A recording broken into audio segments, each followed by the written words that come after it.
ਸਲਾਮ ਅਲੈਕਮ ਜਿੰਨੇ ਵੀ ਵੇਖਣ ਔਰ ਸੁਣਨ ਵਾਲੇ ਹੋ ਬਹੁਤ ਹੀ ਸਪੈਸ਼ਲ ਇੰਟਰਵਿਊ ਲੈ ਕੇ ਆਏ ਆ ਬਾਈ ਫਿਨ ਸਾਡੇ ਨਾਲ ਯੂਨਾਨ ਦੀ ਇੱਕ ਜਾਨੀ ਮਾਨੀ ਸ਼ਖਸੀਅਤ ਨੇ ਤੇ ਆ ਉਹਨਾਂ ਨਾਲ ਗੁਫ਼ਤਗੂ ਕਰਦੇ ਆ। ਟਾਈਮ ਬਹੁਤ ਸ਼ਾਰਟ ਹੈ ਤੇ ਉਹਨਾਂ ਦਾ ਕੋਈ ਦੋ ਚਾਰ ਐਸੀਆਂ ਬਾਤਾਂ ਪੁੱਛਣੀਆਂ ਨੇ ਜਿਹੜੀਆਂ ਸਾਡੇ ਵੀ ਦਿਮਾਗ 'ਚ ਘੁੰਮ ਰਹੀਆਂ ਕਈਆਂ ਦਿਨਾਂ 'ਚ। ਸਲਾਮ ਅਲੈਕਮ। वालेकुम।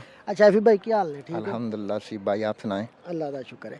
ਅੱਛਾ ਪਿਛਲੇ ਦਿਨਾਂ 'ਚ ਇਹਨੂੰ ਲੈ ਕੇ ਤੇ ਅੱਜ ਤੱਕ ਤੁਹਾਡੀ ਇੱਕ ਵੀਡੀਓ ਜਿਹੜੀ ਨਾ ਸੋਸ਼ਲ ਮੀਡੀਆ ਤੇ ਬੜੀ ਨਾ ਵਾਇਰਲ ਹੋ ਰਹੀ ਹੈ ਕਿ ਨਜ਼ਰੀਆਤ ਬੰਦੇ ਦੇ ਕਲੈਸ਼ ਹੋ ਜਾਂਦੇ ਨੇ ਕਿਸੇ ਨਾਲ। ਤੇ ਤੁਸੀਂ ਕਾਫੀ ਅੱਛੀ ਗੁਫ਼ਤਗੂ ਕੀਤੀ। ਮੇਰਾ ਖਿਆਲ ਹੈ ਜਿਹਨੂੰ ਤੁਸੀਂ ਜਿਹਦੇ ਨਾਲ ਗੁਫ਼ਤਗੂ ਕਰ ਰਹੇ ਹੋ ਉਹਨੇ ਤੁਹਾਡੀ ਅੱਧੀ ਬਾਤ ਸੁਣੀ, ਲੇਕਿਨ ਅੱਧੀ ਵੀ ਬਾਤ ਜਿਹੜੀ ਨਾ ਉਹਦੇ 'ਚ ਬੜਾ ਵਜ਼ਨ ਹੈ ਤੇ ਅਗਲੀ ਨਹੀਂ ਪੂਰੀ ਸੁਣੀ ਗਈ।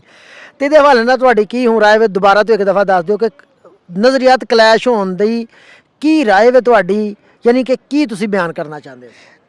जी सी भाई मैं ना ਇਹਦਾ ਸ਼ਾਰਟਕਟ ਜਵਾਬ ਦਿਆਂਗਾ ਕਿਉਂਕਿ ਟਾਈਮ ਦਾ ਥੋੜਾ ਜਿਹਾ ਮਸਲਾ ਹੈ।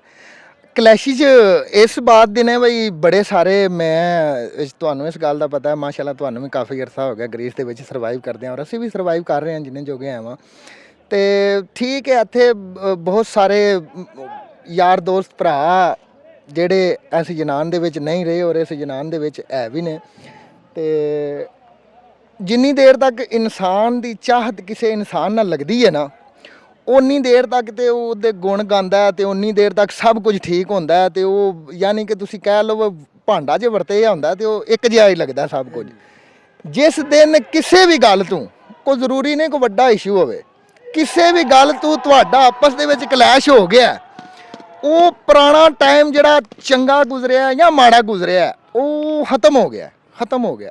ਤੇ ਉਹ ਮੈਂ ਇਸ ਗੱਲੇ ਕਿਹਾ ਸੀ ਉਹਦੇ ਵਿੱਚ ਵੀ ਤੇ ਦੁਬਾਰਾ ਕਹਿ ਲਗਾ ਬਈ ਆਪਣੇ ਘਰਲਿਆਂ ਨਾਲ ਦੋਸਤੀਆਂ ਲਾਓ ਤਾਂ ਕਿ ਉਹਨਾਂ ਨਾਲ ਕਲੈਸ਼ ਹੋ ਵੀ ਜਾਣ ਤੇ ਉਹ ਇੱਜ਼ਤ ਮਹਿਫੂਜ਼ ਰਹਿੰਦੀ ਹੈ। ਤੇ ਦੂਸਰਾ ਇਹ ਓਵਰਆਲ ਗੱਲ ਇਹ ਗ੍ਰੀਸ ਦੀ ਨਹੀਂ ਹੈ, ਜਿੰਨੇ ਵੀ ਯੂਰਪ ਦੇ ਵਿੱਚ ਨਵੇਂ ਬੰਦੇ ਆ ਰਹੇ ਨੇ ਉਹਨਾਂ ਨੂੰ ਚਾਹੀਦਾ ਵੀ ਠੀਕ ਹੈ ਯਾਰੀ ਦੋਸਤੀ ਲਾਓ, ਲੇਕਿਨ ਪਹਿਲਾਂ ਜਿਨ੍ਹਾਂ ਨਾਲ ਯਾਰੀ ਦੋਸਤੀ ਲਾਣੀ ਚਾਹੀਦੀ ਆ ਉਹਨਾਂ ਨਾਲ ਨਿਭਾ ਲਓ। ਤੇ ਜੇ ਤੁਹਾਡੇ ਕੋਲ ਸਪੇਸ ਬਚੇ ਤੇ ਜ਼ਰੂਰ ਲਾਓ ਭਾਈ ਬਾਹਰ ਜਾ ਜਿਨ੍ਹਾਂ ਵਾਸਤੇ ਤੁਸੀਂ ਪ੍ਰਦੇਸ਼ ਆਏ ਐਨੀ ਜੀ ਗੱਲ ਤੇ ਬੜਿਆਂ ਦਿਨਾਂ ਤੋਂ ਵੀਡੀਓ ਵੇਖ ਰਿਹਾ ਮੈਂ ਪਤਾ ਨਹੀਂ ਕਿਹੜੀ ਕੋਈ ਗੱਲ ਕਰ ਦਿੱਤੀ ਹੈ ਜਿਹੜੀ ਕਿ ਅੱਧੀ ਰਹਿ ਗਈ ਹੈ ਤੇ ਅੱਧੀ ਰਹਿ ਪੁੱਛ ਲਾਂਗੇ ਅਸੀਂ। ਅੱਛਾ ਦੂਸਰੀ ਬਾਤ ਇਹ ਕਰਨਾ ਚਾਹੁੰਦਾ ਕਿ ਤੁਹਾਡਾ ਕੀ ਜ਼ਾਤੀ ਕੀ ਨਜ਼ਰੀਆ ਤੁਹਾਡਾ ਪ੍ਰਦੇਸ਼ ਦੇ ਅੰਦਰ ਆ ਕੇ, ਯਾਨੀ ਇੰਨੇ ਅਰਸੇ ਦੇ ਵਿੱਚ ਤੁਸੀਂ ਤਾਂ ਬੜਾ ਕੁਝ ਸਿੱਖਿਆ ਨਾ ਕਿ ਕਿਸ ਤਰੀਕੇ ਨਾਲ ਬੰਦੇ ਨੂੰ ਇੱਥੇ ਰਹਿਣਾ ਚਾਹੀਦਾ ਪ੍ਰਦੇਸ਼ ਦੇ ਵਿੱਚ? ਜੀ ਇੱਥੇ ਇੱਕ ਜੁਮਲਾ ਪਾਇਆ ਜਾਂਦਾ ਹੈ ਸੀ ਭਾਈ, ਔਰ ਤੁਸੀਂ ਬਜ਼ਾਤੇ ਖੁਦ ਇਸ ਨੂੰ ਬਿਹਤਰ ਜਾਣਦੇ ਹੋ ਔਰ ਜਿਹੜੇ ਵੀ ਸੁਣ ਰਹੇ ਨੇ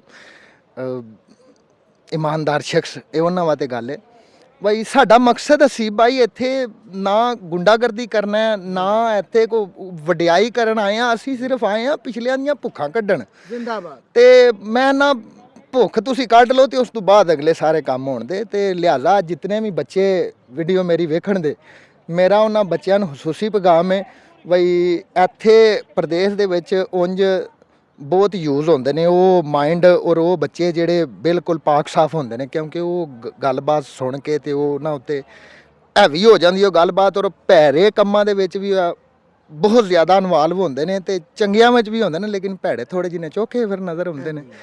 ਤੇ ਉਹਨਾਂ ਬੱਚਿਆਂ ਵਾਂ ਤੇ ਖੁਸ਼ੂਸੀ ਗੱਲ ਹੈ ਕਿ ਭਰਾਵੋ ਧਿਆਨ ਕਰੋ ਘਰ ਲਿਆਂਦਾ ਐਨੀ ਜੀ ਗੱਲ।